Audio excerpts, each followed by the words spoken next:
नमस्कार फ्रेंड्स, कैसे हो आप सब। आज से 2-3 दिन पहले एक वीडियो डाला था जिसमें मैंने ग्रुप डी की एग्ज़ाम डेट और उसका रिज़ल्ट वगैरह की जो आगे की प्रोसेस है वो कब हो सकती है, इसके बारे में एक अनुमान लगा के कि आपकी एग्ज़ाम है वो संभावित इसमें हो सकती है। रिज़ल्ट वगैरह यदि आए तो आपको तब तक है वो फाइनल ज्वाइनिंग मिल सकती है। और इसके लिए मैंने आपको कुछ तथ्य भी बताए थे, फैक्ट, कि इस आधार पर यदि आपने वो वीडियो देखा है तो ठीक है, और नहीं देखा है तो आप हिस्ट्री में जाके देख सकते हैं। टोटल जो वीडियोज़ हैं उनमें जाके देख सकते हैं। उसमें फ्रेंड्स जैसा कि मैंने आपको बताया कि आपके कमेंट वगैरह मैं देखता रहता हूँ, तो आपने जो भी कमेंट किए उसके आधार पे मेरे को लग रहा है कि आप में काफ़ी निराशा है। ग्रुप डी की जो एग्ज़ाम है उसको लेके बहुत सारे विद्यार्थी उनमें काफ़ी निराशा है, यानी एक तरह से निराशा का माहौल है। और बहुत सारे विद्यार्थी ये भी कह रहे हैं कि ग्रुप डी की एग्ज़ाम कब होगी तो वो तो अलग बात है। बहुत सारे तो उनको तो लग ही नहीं रहा कि ग्रुप डी की एग्ज़ाम होगी, यानी वो कह रहे हैं कि ग्रुप डी एग्ज़ाम होगी या नहीं होगी। कुछ कह रहे हैं सर कब होगी, फ्रेंड्स मान सकते हैं जो भी कब होगी। और इस तरह से काफ़ी कमेंट आ रहे हैं, यानी कुल मिला के वो काफ़ी निराशाजनक माहौल है। और जो स्वाभाविक में मैं ये नहीं मानता कि आप इतने निराश क्यों हो। हाँ, निराशा ज़्यादा नहीं होनी चाहिए, हल्की सी। देखो, जब अपन टारगेट से अपने से जैसे जैसे अपन को लगता है कि दूर जा रहे हैं, तो ये मानव नेचर है अपना। ये एक स्वतः होने वाली घटना होती है कि अपन में कुछ निराशा आ जाती है, और उसको काउंटर करने के लिए अपने को खुद से वार्तालाप करके कि यार नहीं, अच्छा ही होगा, कोई दिक्कत नहीं है, मैं तैयारी कर रहा हूँ। और कहीं ना कहीं फिर से पॉजिटिविटी की जो उम्मीद है, जो सकारात्मकता की किरण है, वो जगाने की हमें कोशिश करनी होती है। ये आपको भी पता है, इसमें कोई दो राय नहीं है कि निराशा में के माहौल में व्यक्ति लंबा सर्वाइव नहीं कर सकता, मतलब अच्छा अपना 100% अच्छा नहीं दे सकता। अब मैं ये बता रहा हूँ फ्रेंड्स कि इस पर आज ये वीडियो इसी पे रहेगा कि ग्रुप डी की एग्ज़ाम चलो मान लेते हैं जनवरी में होगी या जनवरी लास्ट में, फरवरी में। पहले बात तो ये मानिए कि इतनी बड़ी एग्ज़ाम है तो 100% होगी। हल्का सा समय थोड़ा और ज़्यादा लग सकता है, मान लो ऐसा नहीं है। और समय जैसे इलेक्शन वगैरह है तो मेरे ख्याल में एग्ज़ाम होगी। आप चिंता न करें, तैयारी करते रहें और रिजल्ट वगैरह आएगा, ज्वाइनिंग वगैरह सब कुछ होगी। उसमें बहुत सारे जो साथी है वो ये अभी लिख रहे थे, सर अगर बड़ौदा जो भी, कि अगर एग्ज़ाम नहीं होगी तो देखो, या यदि इस समय तब तक एग्ज़ाम नहीं हुई तो इस तरह से हो जाएगा, मैं ये कर लूँगा, मेरे साथ थोड़ा ये हो जाएगा। तो देखो, ये सही नहीं है, है ना। ये बिल्कुल मैं ये नहीं मानता कि निराश नहीं है। मैंने आपको फिर से कह रहा हूँ कि जब भी अपन टारगेट से दूर होते हैं तो निराश होना स्वाभाविक है। लेकिन एक खुद को, मतलब एक निराशा को समर्पित कर देना, टोटली एकदम इंटायरली निराश हो जाना, ये सही नहीं है ना। ये ग्रुप डी की एग्ज़ाम मान लो या कोई भी एग्ज़ाम हो, निकलना नहीं निकलना अलग बात होती है। कोई ज़रूरी नहीं है। एक जो अच्छा मेरिटियस स्टूडेंट होता है वो सर्विस लगे ही, सर्विस लगना या नहीं लगना किसी के प्रतिभा की कोई पैमाना नहीं है कि जो भी सर्विस लगा वो लेजेंड है, वो होशियार है, वो टैलेंटेड है। वो जो नहीं लगा वो ऐसे ही है। इस प्रकार से आप इसे नहीं आंक सकते। और मैंने आपको ये भी बताया था कि बेरोज़गारी का दौर होता है वो किस प्रकार होता है, उसमें निराश होना स्वाभाविक है। क्योंकि अपन 18-20-22 साल तक है वो एक ही फील्ड में, एक ही निच में अपना समय इन्वेस्ट करते हैं। मतलब अपन स्टूडेंट है वो केवल स्टडी करते हैं, और 18-20 साल तक अगर कोई स्टडी करे और उसके बाद में थोड़ा अच्छा रिजल्ट न मिले और उसको फील्ड चेंज करना पड़े तो ये थोड़ी सी फील्ड चेंज का मेरा मतलब ये है कि नया फील्ड अपन को मान लो चूज़ करना पड़े। क्योंकि ऐसा तो नहीं है फ्रेंड्स, आज अपन इस पर डिटेल में चर्चा कर लेते हैं। और मेरा जो इसके बारे में मानना है वो मैं आपके सामने रख रहा हूँ। आप भी कमेंट में बताइए कि आप इसके बारे में क्या राय रखते हैं। ग्रुप डी की पोस्ट एग्ज़ाम हो, एसएससी की हो, एसएससी जीडी की हो, या अपने लोकल जो स्टेट है उनमें किसी भी चाहे पोस्ट के लिए एग्ज़ाम हो रहे हो, सीटों की संख्या सीमित होती है और उतने लगने होते हैं। जबकि उसमें भाग लेने वाले विद्यार्थियों की संख्या, एस्पायरेंट की संख्या काफ़ी ज़्यादा होती है, हम सबको पता है। और सभी, कहने का मतलब एक शब्द में क्या है कि सभी एग्ज़ाम नहीं क्लियर नहीं कर सकते, और सभी है वो गवर्नमेंट सर्विस हासिल नहीं कर सकते, ये सबको पता है। और एक 2 साल 3 साल 4 साल 5 साल के बाद जो अपनी बॉर्डर लाइन है मेरिट की, उसके आसपास रहते रहते रहते अपने को थक हार के, कई बार ये काफ़ी अपने साथी ब्रोदर भाई बहन ये भी है कि फिर किसी अन्य फील्ड में अपने को आजमाते हैं। और ज़रूरी भी है, देखिए ये आर्थिक स्थिति है, वो अपनी जब जॉब देने लगती है तो अपन को आमदनी के लिए किसी अन्य जॉब में जाना पड़ता है, ये सही है। और ये अपने भी आसपास अपन भाई बहन हैं, वो अपन देखते हैं कि काफ़ी लंबे समय की तैयारी के बाद भी है, जब गवर्नमेंट सर्विस वगैरह में नहीं सिलेक्शन हो पाता तो अन्य भी अपने आधार पे जो भी फील्ड है, मान लो कोई जिसकी पढ़ाई में काफ़ी ज़्यादा रुचि हो सकता है, वो प्राइवेट टीचर बन जाए, कोई ऑनलाइन स्टडी करवाना शुरू कर दे, या मतलब इस तरह से कोई अन्य मान लो कोई फैक्ट्री में चला जाए, कोई किसी और कंसल्टेंट में बिजनेस में ट्राई करे, या मतलब शेयर मार्केट वगैरह, मतलब बहुत सारे कहने का मतलब अलग अलग फील्ड में चले जाते हैं। और ऐसा ही आगे भी होता रहेगा। और आगे तो मेरा ये मानना है कि फ्रेंड्स, जो सरकारी सर्विस है उनकी जो लगातार है वो कमी होती रहेगी, ये आप श्योर मानिए। धीरे धीरे जितने भी ये पोस्टें हैं उनमें बहुत सारी कमी आ रही है। अपने यदि एक बार लोकल में चर्चा करें तो गाड़ियाँ ड्राइवरलेस गाड़ी आ रही है, 2030-32 तक है वो ड्राइवर की पोस्ट है, लगभग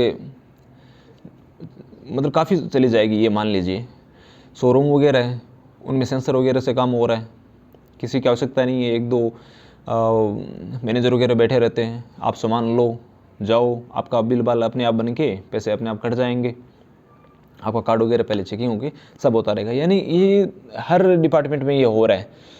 धीरे धीरे सेना में भी है वो कमी आ रही है, जो सेना की जो भी संख्या है वो कम हो रही है, क्योंकि आने वाला मेरे ख्याल में जैसा लग रहा है तोपों से यानी इतने बड़े हथियारों से लड़ने के बजाय युद्ध है वो आर्थिक स्थिति पर लड़ा जाएगा, आर्थिक तौर पे कूटनीतिक तौर पे युद्ध रहेगा। तो पोस्टों की संख्या, या यूँ कहे कि मतलब जो सरकारी जो सर्विस है उनकी संख्या काफ़ी, पोस्टों की संख्या काफ़ी कम रहेगी। तो ऐसे में फ्रेंड्स ये एक गलत बात है, इस तरह से एक निराशाजनक माहौल बनाना कि मैं इसमें नहीं लगा या मैं ये नहीं कर पाया तो फिर मेरा क्या होगा, या मैं ये कर लूँगा, तो ये सही नहीं है। देखिए पहले बात तो ये कि चलो ये मान लेते हैं हम रेलवे ग्रुप डी की तैयारी कर रहे हैं और अच्छी तैयारी कर रहे हैं। आप अच्छी तैयारी कर रहे हैं इसका मतलब क्या है कि आप जनरल अवेयरनेस को ठीक ठाक पढ़ रहे हैं, जनरल साइंस अच्छी पढ़ रहे हैं, मैथ अच्छी पढ़ रहे हैं और रीजनिंग अच्छी पढ़ रहे हैं, जीएस मैथ और रीजनिंग बहुत अच्छी तैयारी कर रहे हैं। तो क्या दिक्कत है, यदि रेलवे ग्रुप डी में नहीं होगा तो एसएससी की और एग्जाम्स आती है उनमें हो जाएगा। बहुत सारी एग्जाम्स आती है जिसमें 200-250 पोस्ट होती है, आईबी रो वगैरह, एनआईए, एफसीए की, मतलब बैंक्स की बहुत एग्जाम्स आती है उनमें हो जाएगा। बात ये नहीं होनी चाहिए कि मेरे का रेलवे ग्रुप डी में हो, बात ये होनी चाहिए ना कि मेरी जीएस जनरल अवेयरनेस और जनरल साइंस मैथ और रीजनिंग में ये इनकी तैयारी होनी चाहिए मेरी। कोई दिक्कत नहीं, रेलवे ग्रुप डी लेट हो सेट हो मुझे क्या फ़र्क पड़ता है यार, घंटा फ़र्क नहीं पड़ता, बस तैयारी अच्छी होनी चाहिए मेरी। ऐसा कोई क्वेश्चन नहीं हो जो मेरे सामने टिक सके, ऐसा कोई मैथ का कोई क्वेश्चन नहीं हो जो मेरे सामने 35-40 सेकंड से ज़्यादा ठहर सके, इतनी कोई क्वेश्चन की औकात नहीं हो। जीएस का क्वेश्चन नहीं हो जो प्लग झपकते में जिसका आंसर नहीं दे सकूँ। मजाक थोड़ी आपका सिलेक्शन नहीं होगा यार, हर छोड़ो कोई बात नहीं, सिलेक्शन नहीं होगा जिसमें इतना दम होगा ना वो कितना कमाएगा। और अल्टीमेट टारगेट क्या होता है किसी का, क्या होता है, सरकारी सर्विस पाना। आप में से कितने मानते हैं बिना आमदनी के सरकारी सर्विस करने के लिए तैयार हैं? ये कहेगा कि आपको सैलरी नहीं मिलेगी सरकारी सर्विस कर लो, कौन करेगा? कि पैसे के लिए तो करते हैं भाई, अपनी आर्थिक स्थिति है वो ठीक ठाक सैलरी आती रहे और पोस्ट के अनुसार, जैसे मान लो 4200, 4600, 2400, 2800 जितनी भी ग्रेड की है उसके अनुसार अपनी सैलरी आए। 4600 कोई चाहता है 5400 की मिले और अच्छी सैलरी हो, मैं इतनी अच्छी तैयारी करूँ। भाई अल्टीमेट टारगेट क्या होता है? पैसे का। और आपने जो एक क्षेत्र में टाइम दिया है वो आपको पैसे देगा यार, कैसे नहीं देगा? लेकिन प्रॉपर तैयारी करो ना, अच्छी मेहनत करो, जनरल अवेयरनेस की, साइंस की, रीजनिंग की, मैथ की इतनी तैयारी करो कि एक में नहीं तो दूसरी एग्जाम में होगा। 200, 250, 300 पोस्ट की तो बहुत सारी एग्जाम्स आती है, उनमें होगा। लेकिन एक एवरेज तैयारी करके यार फिर ये सही नहीं है। मुझे नहीं पता कि मैं आपकी बात, या तो हो सकता है आपकी बात समझ नहीं पाया, लेकिन आप में बहुत सारे विद्यार्थी यही कह रहे थे कि अगर रेलवे ग्रुप डी का एग्ज़ाम नहीं होगा तो मैं फिर क्या करूँगा, मेरा क्या होगा, ये सही नहीं रहेगा मेरे साथ, इस तरह से। तो मेरा ये मानना है। और दूसरी बात ये फ्रेंड्स, जो अपने पहले चर्चा की थी कि सभी का सिलेक्शन नहीं हो सकता, ये श्योर है। जितने एग्ज़ाम्स में बैठेंगे उनका नहीं होगा, जितनी पोस्टें आई है उनमें भी देखिए, यकीन मानिए अभी का जो माहौल लग रहा है, जैसे मैं कह रहा हूँ डिक्रीज भी कर सकते हैं, इंक्रीज़ करना तो आगे की बात है। पोस्टें कम कर सकते हैं, एनटीपीसी वगैरह डी ग्रुप की जो भी पोस्टें हैं, और आगे की भी जो एग्ज़ाम्स रहेंगे उनमें डिक्रीज़ की संभावना रहेगी। तो ऐसे में स्टूडेंट, जो मेरे अनुभव की है, यदि मैं सरकारी सर्विस नहीं लगता तो मेरे पास कोई मेरा खुद का निजी कौशल नहीं था। निजी कौशल का मतलब है मुझे कोई स्किल, अन्य स्किल नहीं थी मेरे पास। अब जनरेट की या नहीं की वो आगे की बात है। मेरे पास कोई अन्य स्किल नहीं थी। केवल मेरे को जीएस, जनरल अवेयरनेस, रीजनिंग, जो भी यानी है अपना जो ये मटेरियल है, ये जो भी याद था नहीं था वो आगे की बात है। इसके अलावा मेरे को शेयर मार्केट क्या होता है, नेटवर्क मार्केटिंग क्या होती है, पब्लिक स्पीकिंग क्या होती है, इंग्लिश बोलना, इंग्लिश में कन्वर्सेशन करना, या और बहुत सारे, यानी आज तो इतने रोजगार के इतने ऑनलाइन जो स्किल है, कोडिंग वगैरह, कंप्यूटर का अच्छा नॉलेज, अच्छी टाइपिंग हो सकती है आपकी, MS एक्सेल अच्छा आ सकता है आपको, वीडियो एडिटिंग अच्छी आ सकती है, आप ब्लॉगिंग कर सकते हैं, यूट्यूब के थ्रू है, आप में कोई भी आप स्किल अच्छी बनाइए अपनी, यूट्यूब के थ्रू आप अच्छा कर सकते हैं, ब्लॉगिंग कर सकते हैं। जाइए सर्च कीजिए ब्लॉगिंग क्या होती है, यूट्यूब पे कैसे अर्न करें, इंस्टाग्राम के थ्रू है वो, आप एक अच्छा प्लेटफॉर्म बना के अच्छा कर सकते हैं। फ्रीलांसिंग क्या होती है देखिए, उसके थ्रू आप अच्छा कर सकते हैं। एफिलिएट मार्केटिंग है, उसमें अपना भाग्य आजमा सकते हैं। कहने का मतलब ये है कि केवल मेरे को जो अपनी किताबी ज्ञान है, जनरल अवेयरनेस, साइंस, रीजनिंग, यानी जो ये बात कर रहे हैं अपन, इसके अलावा मेरे को ये नहीं पता कि ब्लॉगिंग क्या होती है, यानी अन्य मेरे पास कोई भी स्किल नहीं था जिसके थ्रू अगर मैं गवर्नमेंट सर्विस में नहीं होता, यानी नहीं लगता, तो मैं, और मेरे पास कोई रास्ता नहीं था दूसरा, मैं वही करता, किसी एक फैक्ट्री या एक मान लो कहीं एक रैंडम जगह जाता और मैं ये कहता भी आप मेरे को बता दो, मैं वो कर लूँगा। और अपने आसपास आप देख लो, आप ऐसे कितने साथी होंगे अपने, अमूमन अपने अपने सर्कल में देखो, जिसके पास अपना निजी कुछ कौशल है, निजी स्किल है। या निजी स्किल का मतलब है वो तय करेगा कि मैं क्या करूँगा, नहीं कि मालिक तय करेगा कि आप क्या करोगे। बेरोजगारी का सबसे बड़ा कारण यही है। आज अपन एक फैक्ट्री में जाते हैं, वहाँ जाके मुझे रोज़गार चाहिए, हाँ, बोले तू क्या करेगा, बोले मैं वो कर लूँगा जो आप कहोगे। अब वो कहेगा वहाँ से जो भी मटेरियल है सामान, वो वहाँ से उस गोदाम में रखते रहना, या उसका यदि पढ़े लिखे हो तो कंप्यूटर में एंट्री करते रहना, या ऑफिशियली जो अपने हार्ड कॉपी में रिटर्न है लिखते रहना। ठीक है, एक और आया, आप क्या कर लोगे, मैं वो कर लूँगा जो आप कहोगे। तो बोले ये करते रहना। कहने का मतलब अपने में कि कोई खुद का निजी कौशल नहीं है कि मैं ये कर लूँगा, नहीं, मैं वो कर लूँगा जो आप कहोगे। अब आप कहोगे वाले कितने स्टूडेंट्स हैं, कितने अपने साथी हैं, बताइए। मैं, आप, ये वो बहुत सारे वही करेंगे जो मालिक कहेगा। अब मालिक, यार जब मालिक के पास इतने ऑप्शन है तो मालिक 15,000 क्यों देगा उसको। 15,000 वाला एक आया, फिर एक आया 10,000 में, मैं वो कर लूँगा जो आप कहोगे, तो यार मालिक उसे 15 क्यों देगा, मालिक 10 में करा लेगा वो काम है भाई, 10 में करा लेगा। कि वो खुद कह रहा है कि मैं ये जो काम कर रहा है, यानी जो आप कह रहे हो वो मैं 10 में कर लूँगा। फिर 8 वाला आया, भाई अपन वो कर लेंगे जो मालिक कहेगा। कहने का मतलब अपने पास निजी स्किल कुछ भी नहीं है, और निजी स्किल नहीं होने की कंडीशन में अपने पास है, वो फिर निराशा के अलावा कोई विकल्प नहीं होता कि यार ग्रुप डी की, NTPC की, SSC की, यानी कोई भी एग्ज़ाम्स की तैयारी की, नहीं हुआ सिलेक्शन, अब कूद पड़ो अन्य फील्ड में, कहीं भी फैक्ट्री वैक्ट्री, शोरूम, ये वो, और क्या कर लेंगे, वो कर लेंगे जो आप कहोगे। और यदि अपने अन्य पास स्किल नहीं है तो क्या कर सकते हैं यार, कंप्यूटर पे थोड़ा बहुत वह ठीक है, ऑनलाइन भाई अपन डाटा वगैरह ऑनलाइन अपलोड कर सकते हैं। वो भी अपने पास है नहीं कि MS ऑफिस का बहुत तकड़ा ज्ञान है, वो भी एक स्किल हो गया। यदि आपको MS ऑफिस भी अच्छी आती है, आपको वीडियो एडिटिंग आती है, आपको टाइपिंग तकड़ी आती है, आपकी 70-80 वर्ड पर मिनट है, तो भी आप ठीक ठाक कमा लोगे। आपको ब्लॉगिंग आती है, फ्रीलांसिंग आती है, एफिलिएट मार्केटिंग आती है, नेटवर्क मार्केटिंग आती है, जो भी हो वो तो है नहीं। बस केवल अपने को तो general awareness, science, reasoning, math ये पढ़ा। और ये फ्रेंड्स ये श्योर है कि यार इतना कहाँ से होगा इतनों का सिलेक्शन।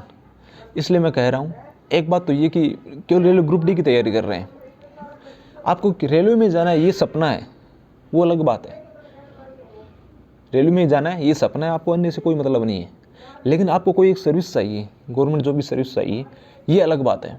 और अब जब आपको गवर्नमेंट जॉब चाहिए ना, उस कंडीशन में आपको ये नहीं होना चाहिए कि रेलवे की जो ग्रुप डी की एग्ज़ाम वो काफ़ी डिले कर रही है। मैं मानता हूँ ऐसी बात नहीं है, मैंने पहले की वीडियोज में भी कहा है, बताया फ्रेंड्स आपको। और मैं बेरोज़गारी के दौर से मैं भी गुजरा हूँ, मैं स्टूडेंट हूँ। ऐसी बात नहीं है कि मैं इससे परिचित नहीं हूँ, मुझे पूरा पता है कि बेरोज़गारी का दौर होता है, वो किस कदर परेशान करने वाला होता है स्टूडेंट्स को। अपने पास जेब में पैसे नहीं होते, रिचार्ज की जो ड्यू डेट है वो जैसे जैसे पास आती है, दिमाग में ये रहता है यार अगला 450-500 रुपये कौन देगा यार, माँ बाप से लेंगे तो ले देंगे, माँ बाप देंगे, हम देते हैं, लेकिन फिर थोड़ी समझदारी हो जाते हैं बड़े होते, तो ये रहता है कि यार उन्हें 450-500 रुपये रिचार्ज के कह के लेंगे, दे देंगे बेचारे, क्या करेंगे। लेकिन कितना सही है ये बताइए। इस तरह की उदासी और इस तरह का जो बेरोजगारी का दौर है मेरे साथ भी रहा है, ऐसी बात नहीं है। लेकिन मैं आपको जो मेरे साथ जो मैंने अनुभव किया फ्रेंड्स, ये एकदम 100% आप इसे लिख लीजिए, 2-4 बातें कि और ये 2-4 बातों में से आपको सभी को पता है। मैं ऐसा ने कोई बड़ा रिसर्च करके नहीं लाया हूँ, लेकिन मैंने एकदम बहुत तकड़े से इसको अनुभव किया है कि general awareness, math, reasoning, English, general science ये पढ़ना ही काफ़ी नहीं है, क्योंकि सभी का सिलेक्शन नहीं हो सकता यार। जितनी पोस्टें हैं उन्हीं का सिलेक्शन होगा। इसलिए आप अपनी खुद की निजी स्किल डेवलप कीजिए। ब्लॉगिंग सीखिए, ब्लॉगिंग क्या होती है, यूट्यूब के थ्रू कैसे कमा सकते हैं देखिए, एफिलिएट मार्केटिंग क्या होती है, फ्रीलांसिंग क्या होती है, अन्य आपका जिसमें अन्य कोई रुचि है, हो सकता है आपकी रुचि कंप्यूटर में हो, यदि कोडिंग में है तो एप्स वगैरह अभी भी आपके पास टाइम है, 2, ढाई, 3 साल, 1.5 साल। अन्य किसी भी फील्ड में वो अपनी रुचि है, जिसमें आपकी अच्छी रुचि है उसमें उतरिए, पब्लिक स्पीकिंग में उतरिए। बहुत बहुत बहुत ज़्यादा नीचे यार, बहुत फील्ड है, उनमें अन्य स्किल रखिए। यदि गवर्नमेंट सर्विस न मिले उस कंडीशन में आप वो ट्राई कर सकें। और आज के ज़माने में कम से कम 20-25 हज़ार रुपये, 30 हज़ार रुपये है वो आप ले सकें, यानी एक ठीक ठाक आमदनी जिससे अपना है वो खर्चा चल सके। यानी वर्तमान का जो लेवल है कम से कम उस सरफेस पे तो रहे, डाउन तो ना हो। चलो अब आगे की तो वो बड़ी सैलरी का तो कोई लिमिट नहीं है, कोई टारगेट नहीं है, 1 लाख, 2 लाख, 5 लाख महीने की भी हो सकते हैं, दिन के भी हो सकते हैं। लेकिन एक सरफेस पे तो रहें 15-20 हज़ार रुपये की। तो इसके लिए आप खुद का निजी स्किल डेवलप कीजिए, ये बहुत ज़रूरी है। और साथ में पढ़ाई करें। तो आपका सपना है ग्रुप डी का, वो अलग बात है, वरना ग्रुप डी की आप तैयारी कर रहे हैं, मतलब आप जनरल अवेयरनेस पढ़ रहे हैं, साइंस पढ़ रहे हैं, मैथ पढ़ रहे हैं, रीजनिंग पढ़ रहे हैं, तो आपको मतलब इससे नहीं होना चाहिए ग्रुप डी की एग्ज़ाम कब होगी। आपके पास इतनी तैयारी होनी चाहिए, इतना मटेरियल होना चाहिए कि किसी भी सवाल की कीमत नहीं, औकात नहीं हो इतनी कि आपके सामने टिक सके। कोई क्वेश्चन ऐसा नहीं हो साइंस का जो आपको सोचने के लिए मजबूर करे, तब आएगा मज़ा और आपका सिलेक्शन भी होगा। इतनी तैयारी कीजिए यार, और ख़ुद को निराश मत होने दीजिए, क्योंकि अल्टीमेट कहीं ना कहीं सोचिए यार कि जो अपने पक्ष में नहीं हो रहा, क्या हम उसके पीछे चले जाएं। ग्रुप डी की एग्ज़ाम डिले कर रही है सरकार, करेगी यार अपने को क्या, ठीक है आगे जब भी इलेक्शन वगैरह होगा तो आप उसे पढ़ सकते हैं, भी गणतंत्र है अपना देश, पढ़ सकते हैं, अपना देश है, सरकार पढ़ सकते हैं, अपने को जो ठीक नहीं लगा उसे अपन चेंज कर सकते हैं। लेकिन जो अपने पक्ष में फिलहाल नहीं हो रहा, क्या हम चले जाएं। हम निराश हो जाएं और अपना जो समय है, जो ये ज़िंदगी है, ये जीवन है, इसको निराशा के इस घोर अंधकार में धकेल दें? नहीं हो सकता ऐसा। कहीं ना कहीं अपने को पॉजिटिविटी बनाए रखनी होगी, सकारात्मकता की किरण है वो बनाए रखनी होगी। चलिए फिर मिलेंगे फ्रेंड्स नेक्स्ट वीडियो में। और आपके क्या विचार हैं? क्या मैंने ये कहीं ज़्यादा तो नहीं समझा दिया? यदि इस तरह से आपको कुछ वो लगता है, आपको भी कुछ, या जो भी आपकी राय है, इस कमेंट में ज़रूर बताइए। थैंक्स फ्रेंड्स, नेक्स्ट वीडियो में फिर मिलेंगे।